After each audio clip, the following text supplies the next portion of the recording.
Well, good morning, everyone, and welcome to this morning's webinar, part of our Sustainable Business series on the subject of people and specifically staff attraction and retention strategies.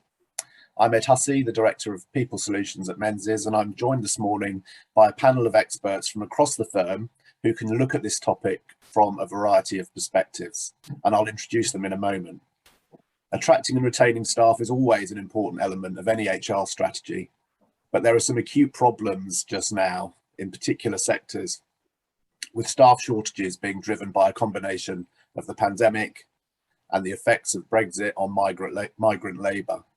I had a text from my GP surgery yesterday telling me not to expect a blood test anytime soon because of the national shortage of glass vials. I'm sure you've also received those and similar messages about delays and shortages. So we can see for real the impact that these staff shortages are having on our day-to-day lives, which is actually quite striking, I think.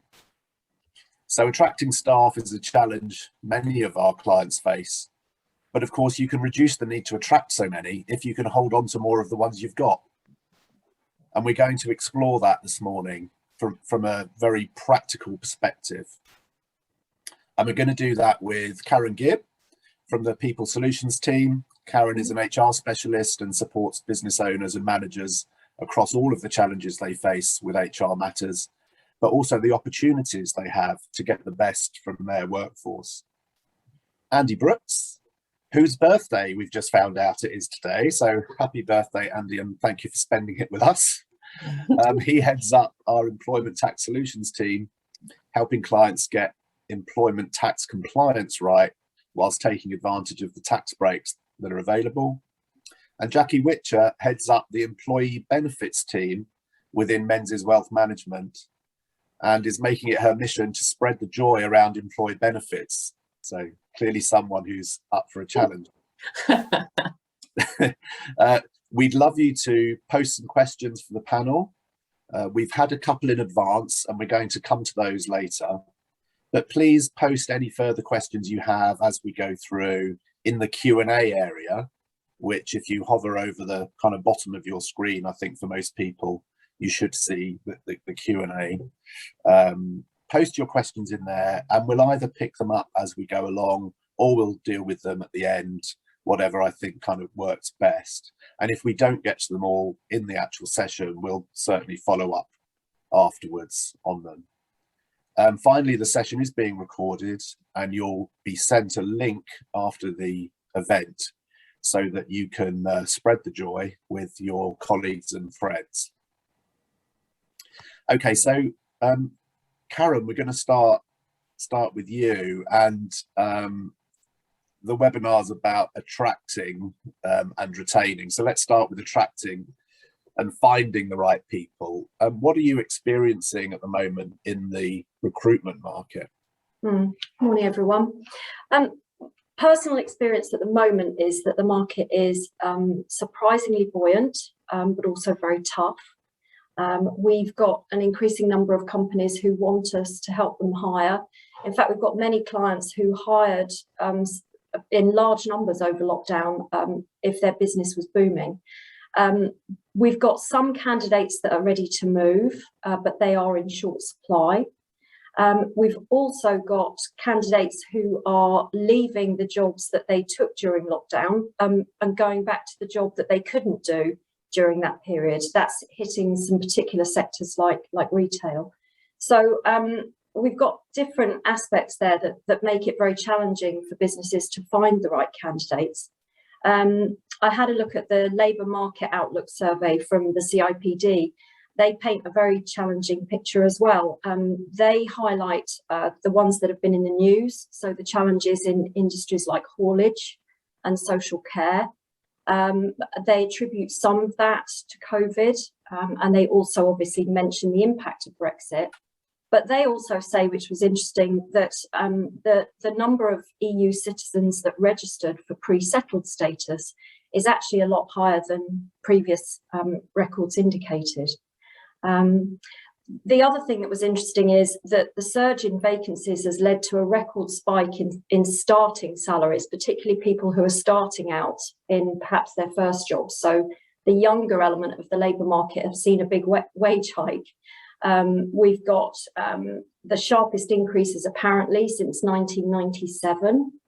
And we've got about 48% of recruitment agencies saying that they are seeing salaries climbing quite quickly, particularly at the starter end of the market. So I thought that was all interesting, but a big challenge, obviously, for those trying to recruit.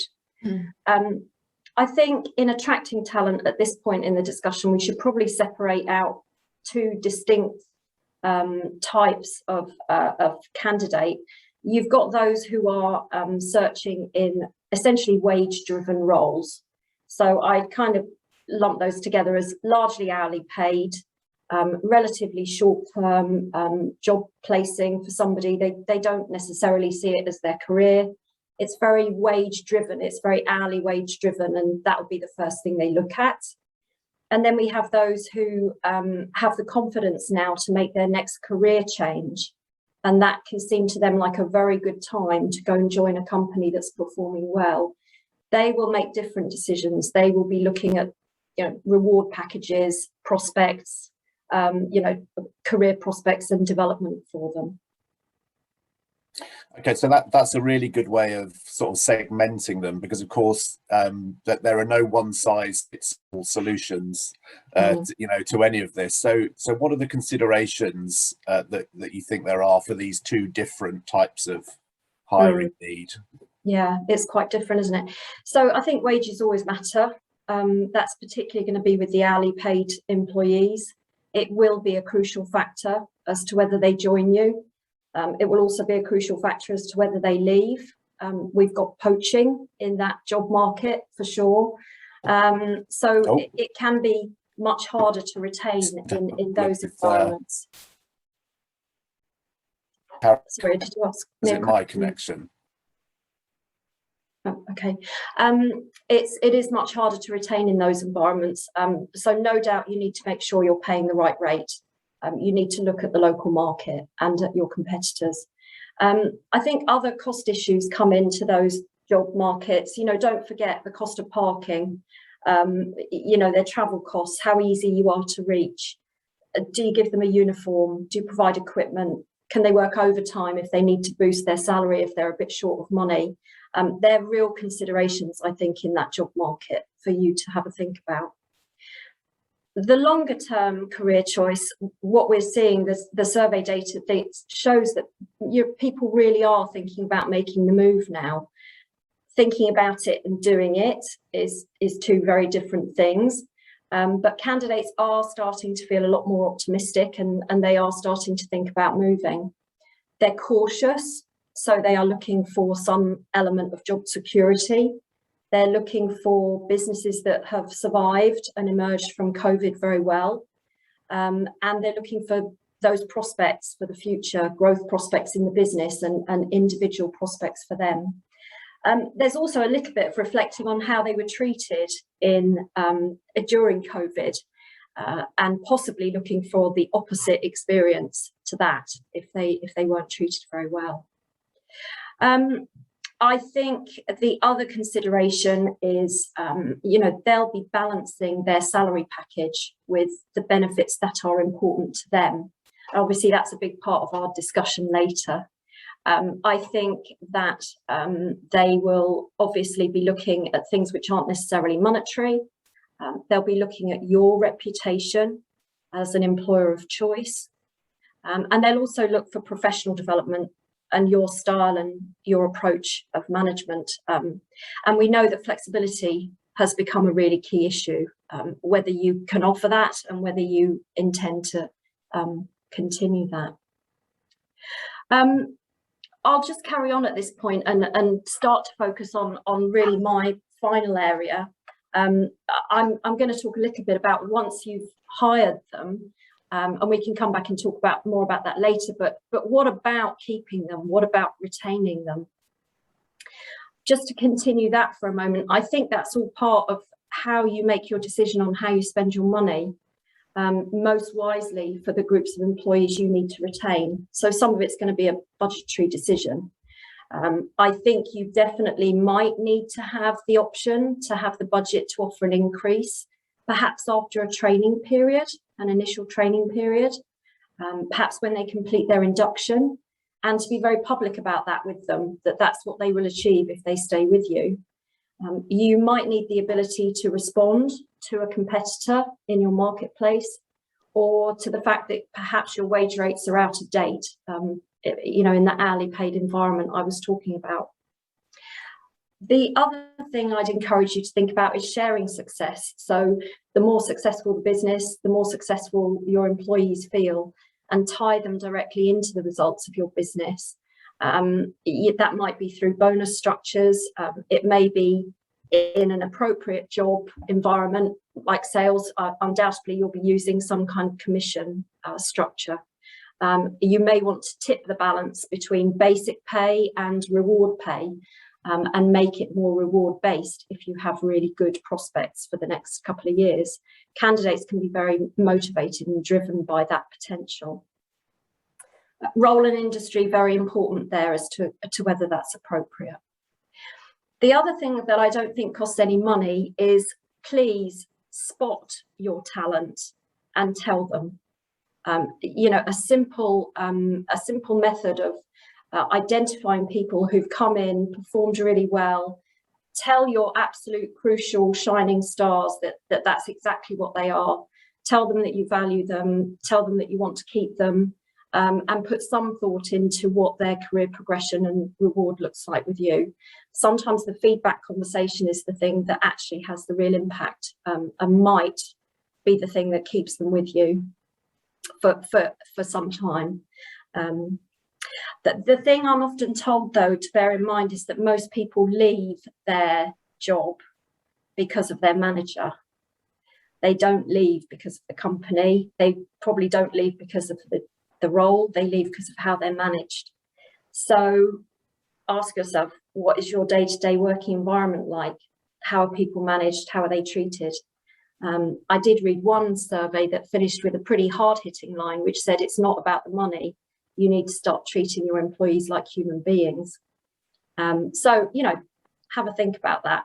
Maybe challenge yourself on what your working environment is like for your employees. And I think, you know, some just basic things to think about that'll be my finishing point at the moment. I would really say, think about your shift working environment, think about your working hours, think about how you schedule people and how considerate that is for them, how easy it is to work in your environment. Think about your communication, keep the work interesting. Even simple jobs have achievement. It can be made intrinsic in them.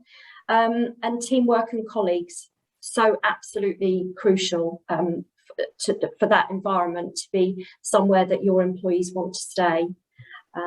I'd say have some consideration for personal lives outside work. There's the possibility they're looking for more flexibility and consideration for that. And really, to tie into where the conversation now goes, have a think about the benefits that are important to them and that will help you attract and retain. So Ed, I'll finish there for the time being on my bit and come back later. Thanks, and sorry for my sudden absence. My internet just crashed, which it actually doesn't very often, so it had to pick this precise moment to completely close down. So apologies for that. But anyway, thanks for that, Karen. I'm sure it was fabulously insightful. Andy, let's pick up with you then. From your perspective as an employment tax specialist, what are some of the relevant considerations around this topic? Yeah. As far as I'm concerned, all businesses have got budgets. They all need to manage their money and get the best return they can for their spend. If they don't do that, they're not going to be profitable. They're probably not going to be successful. And where tax comes into this is that if you can spend your money in a way that is tax efficient, then there's more money available to the business, and it can either turn that into more profit or to use that to get more from its employees. And therefore, just take a very simple example. Christmas party. Lots of businesses have a Christmas party. There's £150 exemption for an annual event available to all staff at the location. That's inclusive of VAT. Some businesses will spend more than that. let's say they've decided to spend £200 a head on that event. Well, that makes it taxable. They're going to have to put that through a PAYE settlement agreement, because to put it on a P11D is a bit of a disaster, really. So the true cost to the business is about £400 for that per head for that event. If you contrast that with another business who keeps that spend down to below the £150 exemption, and then uses the balance on other tax efficient expenditure, then they've managed to transfer £400 worth of spend per head in value to their employees rather than £200. So they've doubled their return. In reality, they'll probably spend £300 on the employees and an extra £100 worth of profit. But it doesn't matter. Either way, it just demonstrates how tax can affect this. And I think, my takeaway from this, from a tax perspective, is spend your money wisely, use the exemptions that are available to you, and you'll get a better return. Great, Andy. And I think, those exemptions, are things that, seem to me to be fairly well kept secrets.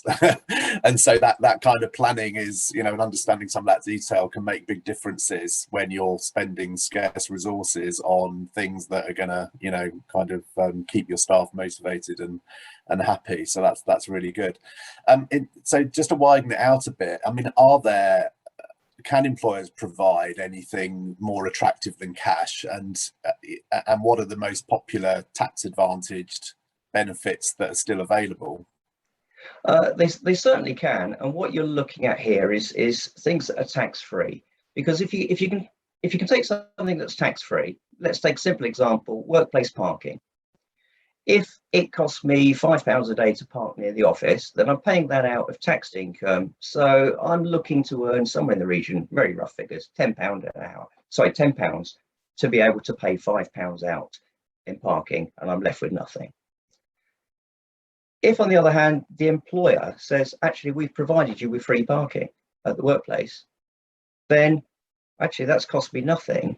Okay, maybe my salary package is £5 a day lower than it would have been otherwise, but we'll come on to salary sacrifice schemes in due course. But if it's a case that the employer appreciates that this is going to be a cost that I'm going to have to incur, and merely says, we've paid for your parking, then I have saved myself the tax and national insurance on that cost. So it's therefore worth more to me. Okay. There are lots of tax advantage things we can do, cycle to work schemes and things like that. We've had childcare vouchers in the past. Now for existing schemes, they still run.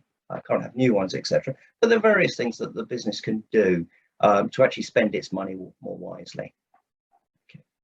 Yeah. Okay. And what about, we've heard a lot in the past about flexible benefit packages. Do you think these are worthwhile, and how do they fit with the salary sacrifice arrangements, which I think is an area that's been kind of tightened up by HMRC over time? Yeah, the flexible benefit packages are really useful. What they do is they ensure that your employees, rather than just being offered with a straightforward this benefit or nothing, they actually get a fund available to them that they can choose which benefits they want, and that way you ensure that your employees take the benefits that are valuable to them, and that's really useful. Where this fits in with salary sacrifice rules, or the optional remuneration arrangements, as it's catchily known by HMRC, what that says is for most benefits, if I have an option of cash or a benefit, then HMRC will tax the higher of the benefit in kind that arises on the benefit, or the amount of salary foregone.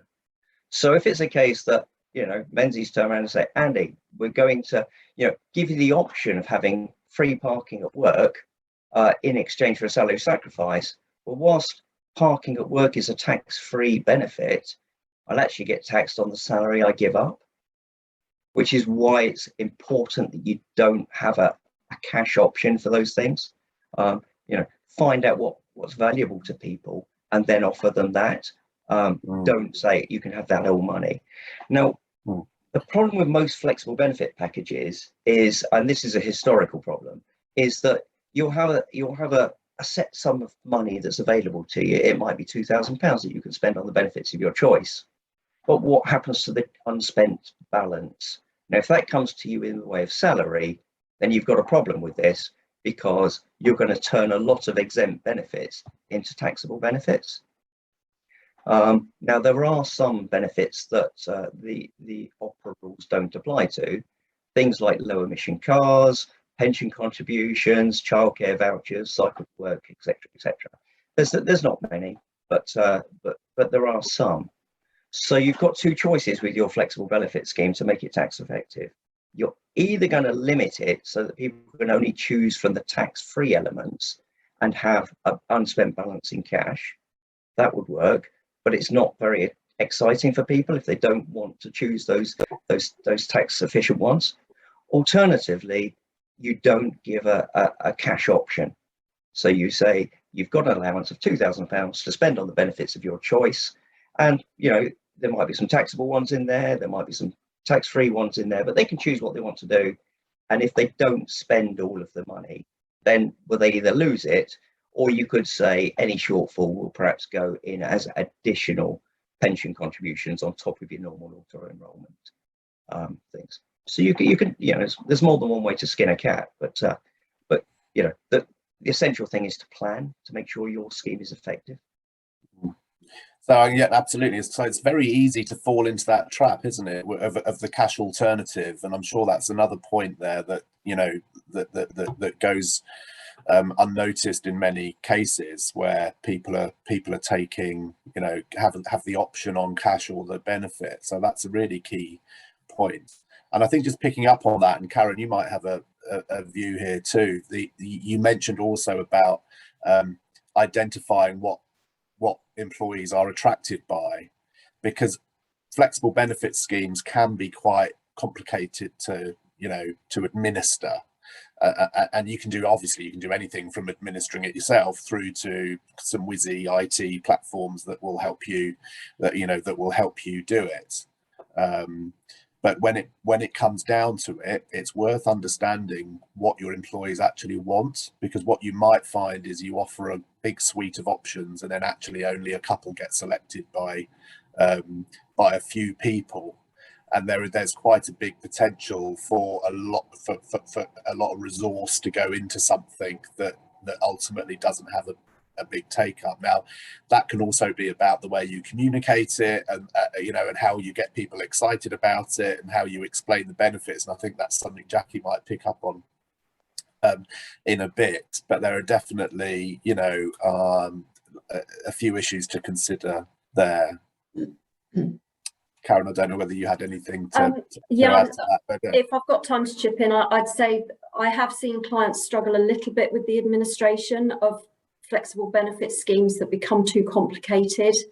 So I think Andy's advice: be really clear on the setup, what the options are available, be really clear what the tax advantages are and how the employees can spend their money, and then be really clear how often they can chop and change their mind, and how much administration you want to put into it, because it can start to be quite a headache.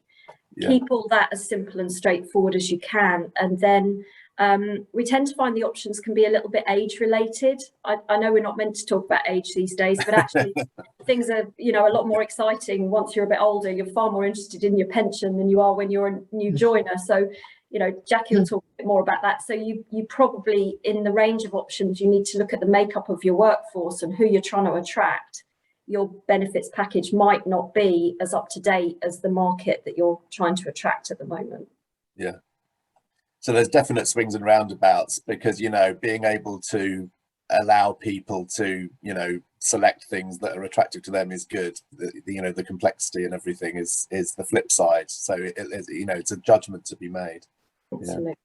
Jackie, I know we're going to come back to talk about one or two of these issues. Is there anything you wanted to say at this point about that particularly, or we can come back and talk about Yeah, no, I'm happy to talk about it later, but Later on, okay. It is all about communication, and it is about getting the package right. It definitely is, because otherwise you could be completely wasting your money.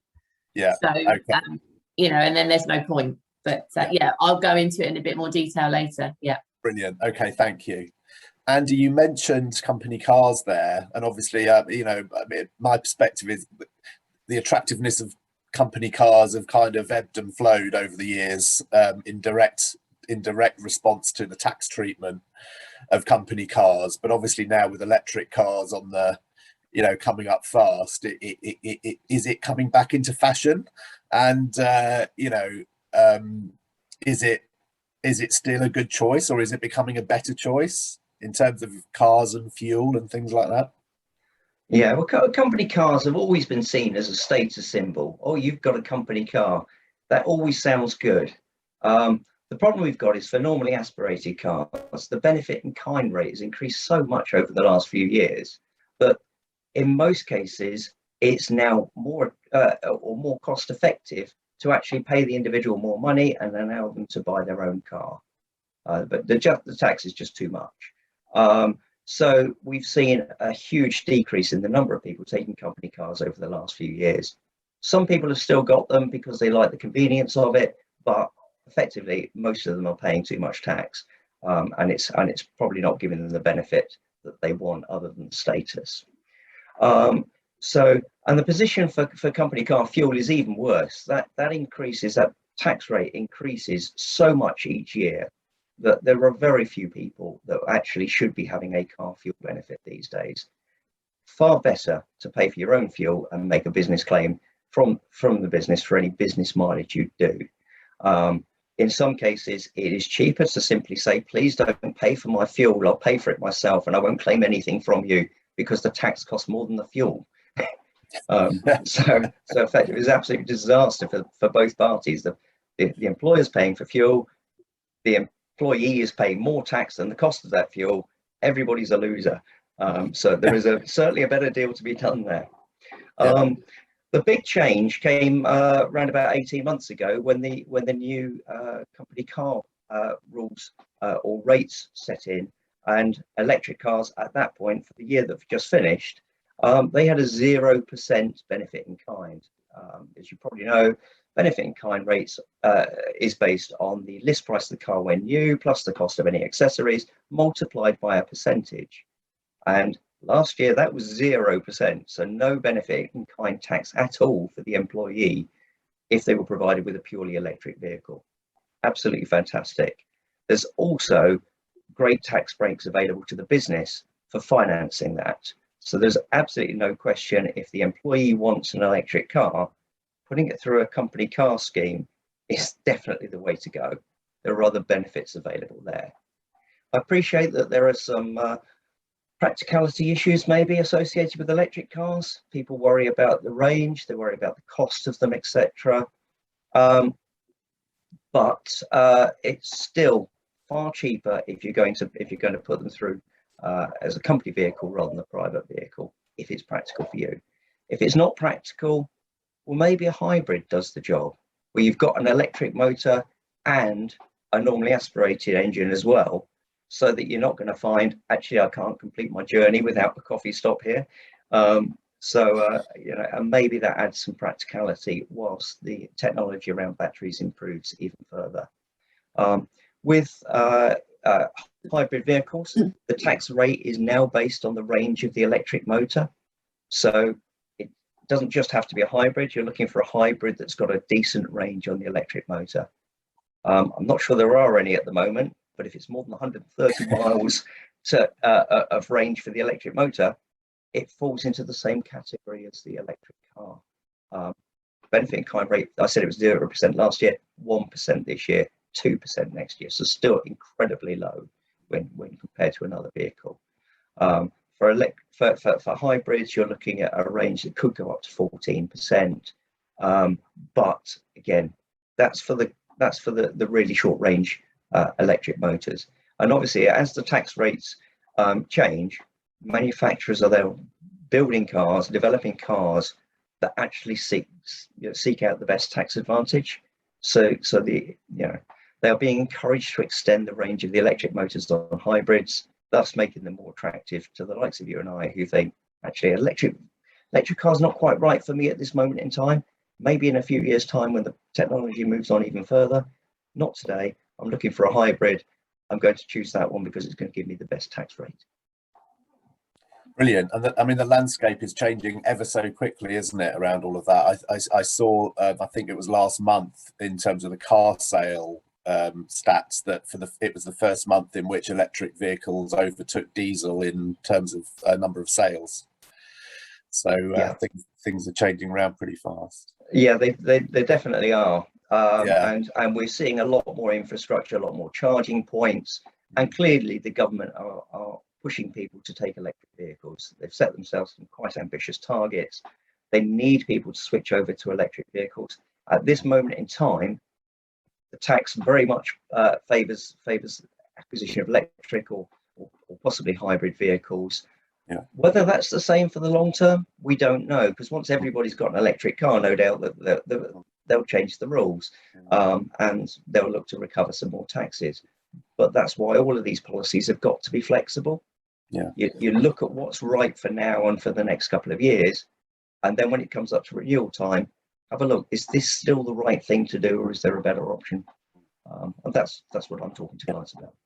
And of course, the thing to consider there, and you and I are working on a few cases of this with clients at the moment who are kind of taking on electric cars for the first time, is that, you know, reviewing your expenses, you're reviewing your car policy and your expenses policies becomes very important in terms of the, you know, the different allowances and the rates and the considerations for leasing vehicles and, you know, all of the rules around that becomes quite. Similarly with flexible benefit schemes, you know, there's some detail to sort out there in your policies, so that shouldn't be ignored. Absolutely. And you know, sometimes there's a payoff. You know, there might be a really attractive tax option, but it might not be the right one for you because of practicality reasons, and you might prefer to go to a slightly less cost-effective option from tax, because actually that reduces the administration so much more. So again, it's finding the right package for you. The other thing I'd like to say about electric cars is that I mentioned about the fuel benefit being really expensive for company cars. Well, HMRC have decided that electricity is not a fuel.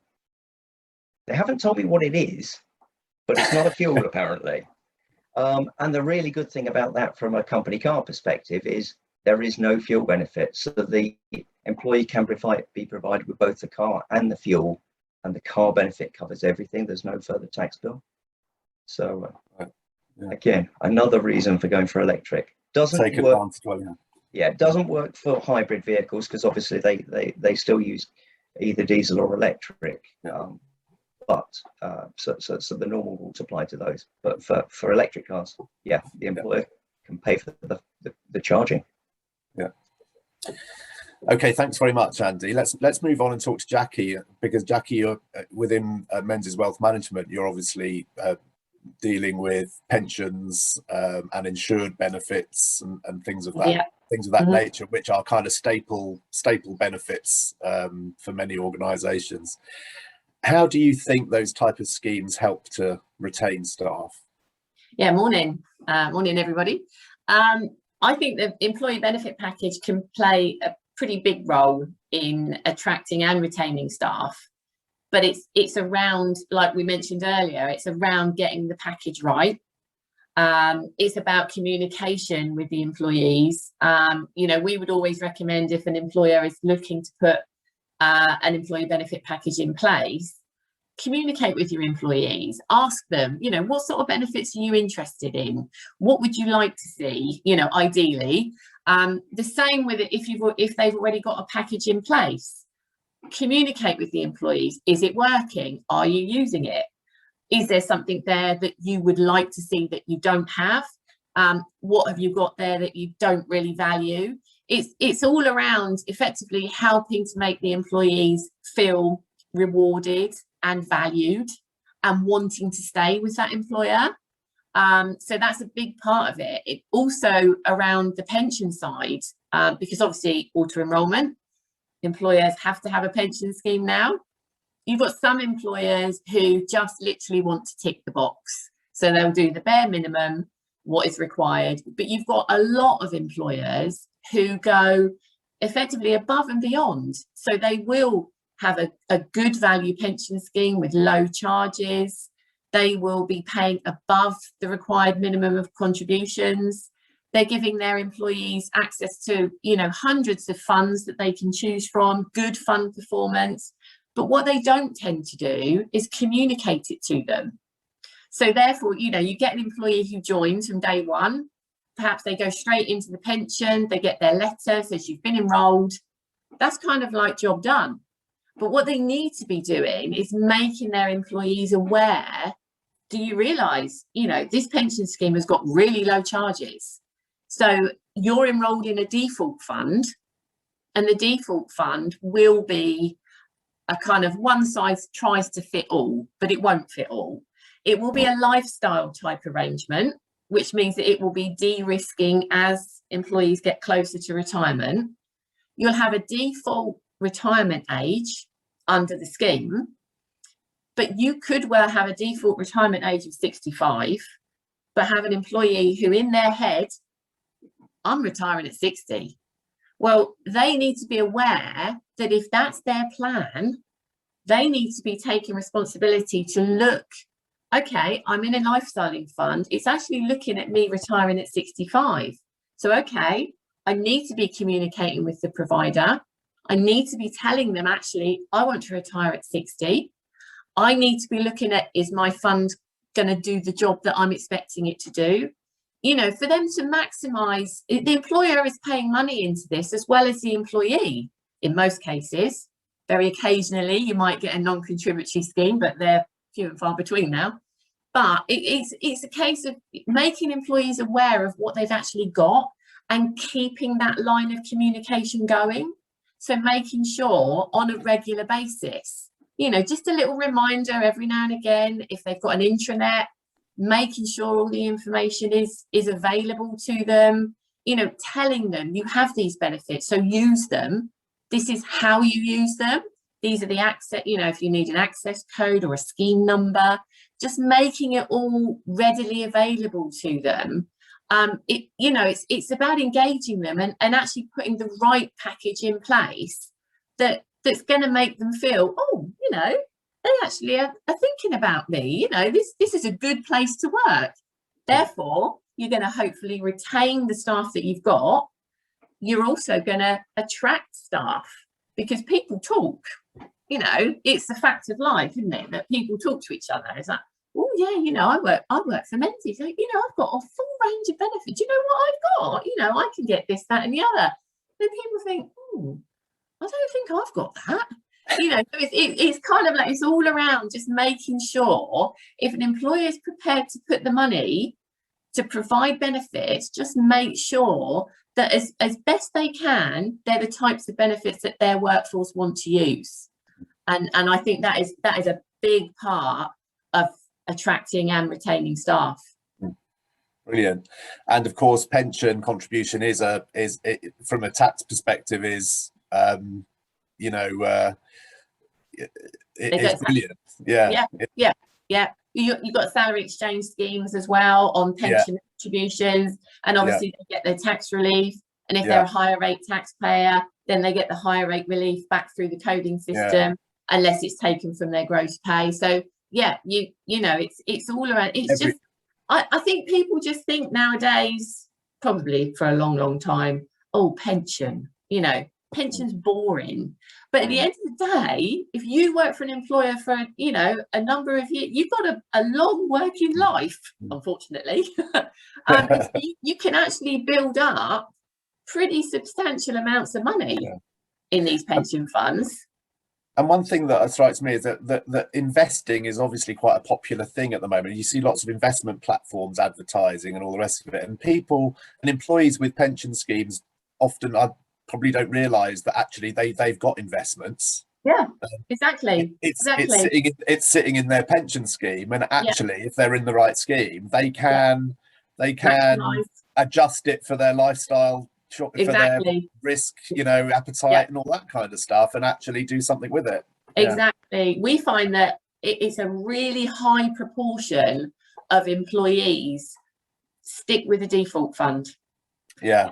And I think sometimes it's because they're, I'm not too sure, I don't have an advisor, I'm not quite sure what I need to do. So, okay, they're looking after me, they're putting me in a default fund. At the end of the day, that default fund, it could be fine. Yeah. But they need to just take responsibility and think, actually, this is extra money, this is extra money that I've got control of, because it's in their name, it's in their pot, they can invest it however they like, and try and just maximize what they've got. Also, to look at putting potentially additional contributions in as well, especially if you've got a low charging scheme, you put it in that rather than doing your own personal arrangement, because you could be paying a lot higher charges under a personal arrangement than putting it into your company scheme. It's still yours, it's still in your name, you've got control over it. So it's just communicate to employees. It's communicating it, brilliant. Okay. So for those who don't really have any benefits in place at the moment, apart from their statutory requirement for a pension, what sort of benefit would you suggest to get going with? I think a really good one that is quite cost effective, not that expensive, is a death in service scheme, because you could provide either a flat rate benefit in the event of an employee unfortunately dying whilst in your service, or a multiple of salary. But not only do you provide that, so that in the event that you unfortunately lose an employee, you are able to pay a lump sum to their beneficiaries. It comes with a wealth of additional value-added services that are just included, that they're not charging for. So effectively, you get the bereavement support, which is, effectively would help family members, but not only family members, it would also help colleagues. So if you've been working with someone for a number, even if it's only for 5 minutes, but a number of years, and you lose that person, it's not nice. And some people need a bit of counselling.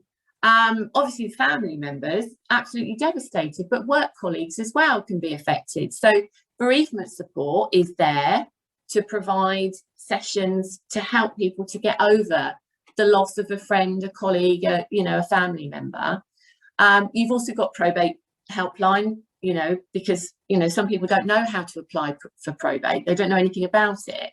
So that's there to provide a backup for them to ask any questions that they have. But in addition to those kind of what I would call like basic death in service benefits, they've now got a lot of wellbeing services that are tacked on. And one big one which is kind of like taken off in this pandemic really, is the 24/7 GP service. So a lot of these death in service schemes will provide a 24/7 service for people to get access to a registered GP. And I don't know about you, but I know my doctor's surgery, it's not easy to get an appointment to the GP at the moment. So if you've got some niggle, something that you think, I'd really like to speak to a professional about this, you make an application, normally through a mobile app. You say you want a telephone call, or in some instances a video call if they need to see, So, and sometimes it's same day, sometimes it's the following day, but it's a lot quicker than if you try to make an appointment with your own GP. And that will be a registered, generally a UK-based GP. They're able to obviously give you a consultation. If necessary, they're able to issue prescriptions for you to pick up at a local surgery.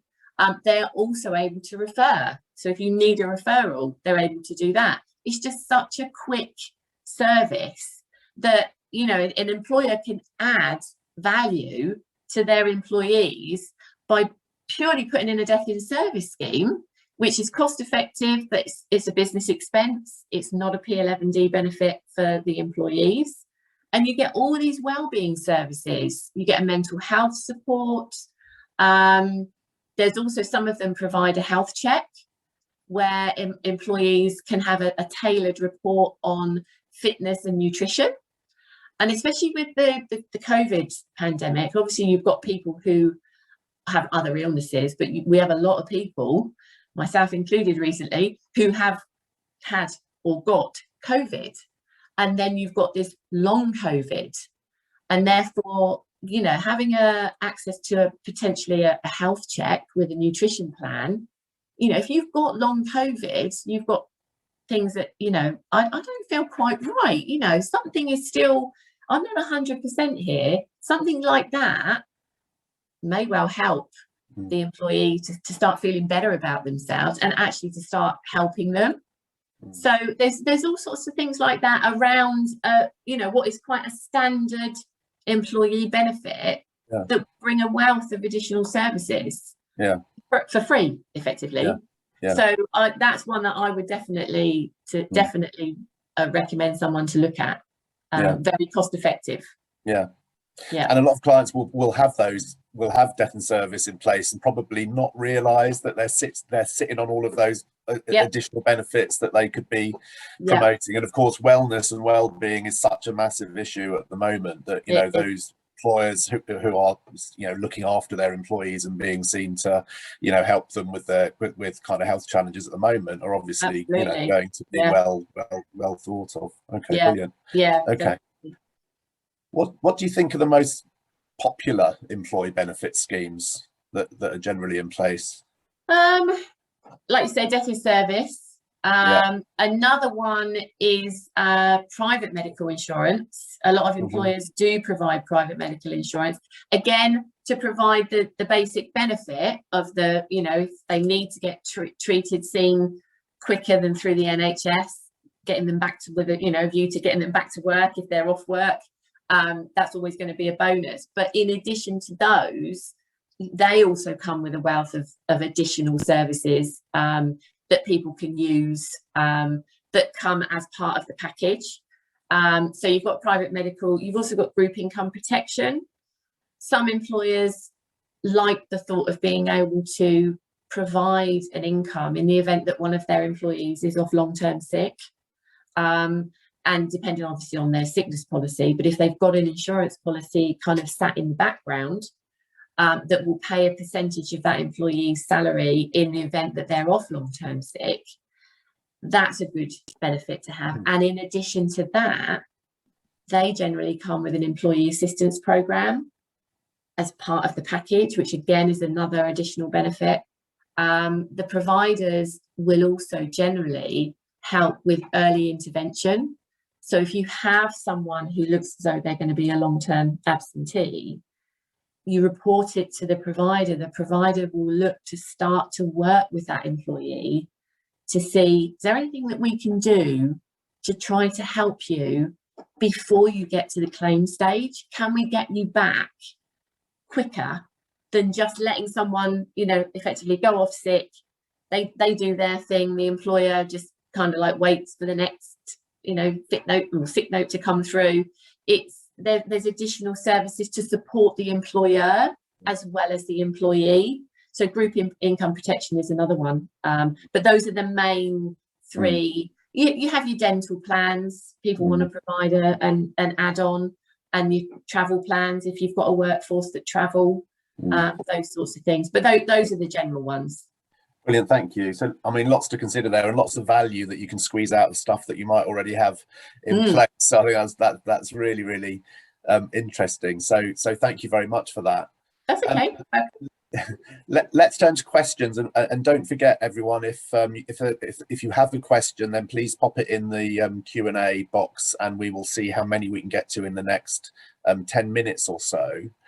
There are a couple that we received in advance that I'm going to come to in a second. But first of all, Andy, I mean, we didn't really touch on, I mean, Karen mentioned within her piece around, you know, that there might be key people in your business in terms of the top talent that you want to specifically address, or senior, you know, often senior people who you have a particular retention strategy around. In terms of retaining people for the long term, Andy, and I'll come to, you know, Karen, you can by all means, well, chip in on this too, but what's the best way from a kind of tax perspective to tie people in over a longer period? Yeah, absolutely. A lot of what we've been talking about today are great for the keeping people happy now and, you know, for the coming months, but they don't really do an awful lot for next year, 5 years down the line. The fact I've been provided with a company car now is great. What about 5 years time? But probably doesn't count for very much. So what we're really looking at there is a way of getting people invested in the business, so that they actually benefit from the growth. Now, when we're talking about limited companies, obviously the shareholders own the company, and it's a great way to tie people in, giving them a stake in the business. But there's some problems with that. I might have a company, and do I really want to be giving my shares away to employees as well and diluting my control? And also, once you've given the shares, have I retained that long-term investment in that individual? Are they really going to be pulling their weight to try and grow my business? If they've already got their shares, especially if they've only got a minority holding, they feel that they don't get much of a say. And instead of that, well, share options are a fantastic idea. If I give you options to buy my shares or buy shares in my company at some point in the future, then that works in a lot of ways. It keeps the control of the business with me at the moment. I don't have problems with a dissenting shareholder or anything else like that falling out because somebody considers that I'm not doing this in the right way or driving the company forward in the best way that suits them. Because they don't get a say, they've only got options at the moment. But if they can see that this business is increasing in value, they've got an option to buy shares at a certain price, but by the time they buy those, they're worth a lot more, then that could be really fantastic. It's going to, encourage me to work really hard to build the value of the business, because there's something in it for me at the end of the day. And we've had some really great examples where we've put in place schemes like this, where you've actually been able to tie it in. So the time that I exercise my options is the time that the business is going to be sold. So so my shares are being bought pretty much the day I got them. So I've made an instant increase in value, probably charged to capital gains tax rather than income tax, which is clearly beneficial at the moment. And there are a lot of advantages there. The main one that we like to use is the EMI scheme, and the reason for that is that the tax benefits for it are fantastic. I'm actually treated as owning the shares whilst I've only got options, so that I can actually secure more favourable tax treatment down the line. They work really well, much better, I would say, for keeping your key people. Identify your key people, and if you can buy them in that way, that'd be brilliant. Okay, Andy, thank you. Thanks for that. Let's move on to the couple of questions that we've had in advance, and I think we may have covered some of the ground on this, but let's just check. We had a question from Dan, which was, do you suggest making benefits tailored on a candidate by candidate basis? For example, if employee A values pensions and employee B doesn't, is it optimal to offer a package including pension, but B, a package with higher salary and no pension? So we've talked a bit about tailoring and flexible schemes, etc. But Karen, would you like to address that one? Yeah, I'd say that's relatively challenging, particularly for smaller businesses. I'm not saying that you can't take into account what a candidate might value more, but it's actually quite difficult at the point that you're hiring to suddenly be able to match their expectations. I'd say some of the things we talked about, you definitely could consider those. So, this whole issue around company cars and car allowances, you can definitely be flexible there. It might be that the employee, as we mentioned, pensions is a really big one here. It might be that you do want to look at a total reward package where the employee gets the pot and then they decide how they want to invest it. And if all they want in their pension is the minimum auto-enrolled amount, and they'd rather spend their pot on other aspects, they'd rather cycle to work or get their childcare vouchers, then they will have that pot to spend. But rather than being able to be candidate driven, that needs to have been something that you've implemented and thought about beforehand to have a scheme like that. I'm not saying that we don't talk to candidates and you really want to attract them from another business, but if they've currently got private medical insurance and you can't offer it, it's actually quite hard to magic that up. But can you add some more to the salary package so they go buy it themselves? Well, then, yes, of course you can. So it might end up how you want to spend your money on that particular candidate and if you really want to hire them. One thing, Jackie, just picking up on that, because we get a lot of queries around, like someone's first employee, and they want and businesses who want to provide benefits, but obviously for a single employee, the concept of group benefits is that there's a group of people that you can purchase the benefit for. Yeah. How big does a group have to be in order to be able to buy a group benefit? Well, it depends on the benefit, but generally we can start a group scheme for as small as 2. So right, two, 3 is generally, but we do have, especially like private medical, you just mentioned that, Karen. There is one of the providers that has recently agreed that they will provide a group scheme for 1 member. So right. It is possible now to set up a group scheme for 1 member. But one thing I just wanted to mention, just one thing I just wanted to mention around the pension side of things, because auto enrollment is, you're talking about maybe offering a package with or without pension. Now, employers need to be really careful, because that could be seen, offering a package without pension could be seen as an inducement under the pensions regulator. And therefore there are fines for inducing staff not to take a pension. So effectively you say, don't join a pension scheme, but I'll give you another 10% in your salary. That's going to be classed as an inducement, and therefore employers need to be really, really careful. As long as you meet the auto enrollment criteria, you automatically enroll that person. If that person decides I'm going to opt out because I'm not interested, that's absolutely fine.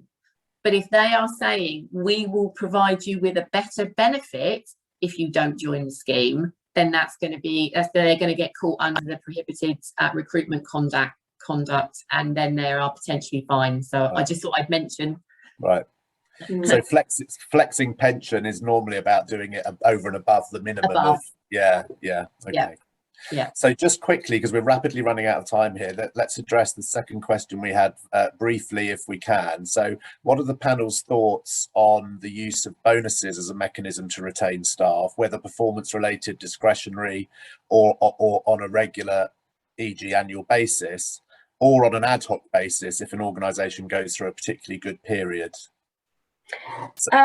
I'll chip in first. I think bonuses, people react so differently to bonuses. I think timing is everything. The impact, to be honest, the research says the impact is relatively short-lived. Will you, if you have achieved some amazing success over COVID and your employees have surprised and delighted you with their resilience and ability to cope, would they be, just amazed if you gave them a bonus at this point? Yes, absolutely. Is there some short-term impact to a bonus that is a share of the company's success? Yes, absolutely. But don't forget, the more you do it, the less the impact can be. I've even had the opposite. I've had a company give a bonus and people have complained. And it's had completely the opposite effect. So I do like bonuses. I think how they're tied to the success of the business, the way that they're rewarded, and the timing is the secret, really. I'm not talking about retention bonuses so much. Retention bonuses are in the recruitment market at the moment. Come join me, stay 6 months, I'll give you 10 grand. That is happening. Doesn't tend to happen so much in the SME market. It's definitely happening more amongst big employers. I'm not really talking about that. I don't necessarily think that's such a solution. Do you want to reward somebody with a pay increase when they've completed their probation or their training? I mentioned that earlier. Yep, great. Give them a pay rise after the first year. Yep, great. That's my view in a nutshell. Thanks, Karen. Well, we've come to the end of our time, and there are a couple of questions that did come in sort of last minute. So apologies, we're not going to get to those, but Peter and Ed, we will come back to you with some thoughts on the questions that you've posed. But we are getting to the end, and what we want to do just before we get some final thoughts from our panelists is to do a quick exit poll just on, from what people have heard, you know, what are the areas that they would really like to understand more about. Okay, so and this is so that we can build this information into our future content. So please just answer, it's multiple choice, answer as many as you'd like about what kind of things you might be interested in going forward, and then that would be really useful information for us. And whilst you do that, I'm going to just ask our panelists just to give us their final comment and takeaway thoughts for the people who've come to the webinar today. So Andy, would you like to give us your final thought? Yeah, I think it all comes down to spending your money wisely, identifying what your people want, what attracts them, and what you can provide, and then providing that, taking advantage of the tax breaks that are out there so that you're able to deliver more for the same. Brilliant, thank you. Jackie? I would just like to say, just bear in mind, employee benefits do not have to be expensive. They come with a wealth of additional value-added services these days, and it's all about communication. Great, thank you. And finally, Karen. Well, I'll add to the communication point, because I really want to say not everything about retention or attraction is expensive. Absolutely. I said spot your top talent and tell them, you know, please do that if nothing else, and have a way to have you know, show your employees what success is going to look like for them when they join and when they stay with you. Tell them about that, and tell them that they are special to you and that you want to reward them and you want to keep them. Great last thoughts. Thank you very much. Well, everyone, apologies, we've gone a couple of minutes over, but the content was such that, you know, we could have carried on for a lot longer, but we need to finish there. Thank you ever so much for coming. As I said earlier, there will be a follow-up email to everyone who made it and those that didn't, also with a link to the recording that will be published on our YouTube channel, so you can view it again and send it to your colleagues. But for now, thank you to our panel very much for your contributions, and happy birthday again to Andy. Thank you everyone for coming. Have a good day, and goodbye for now.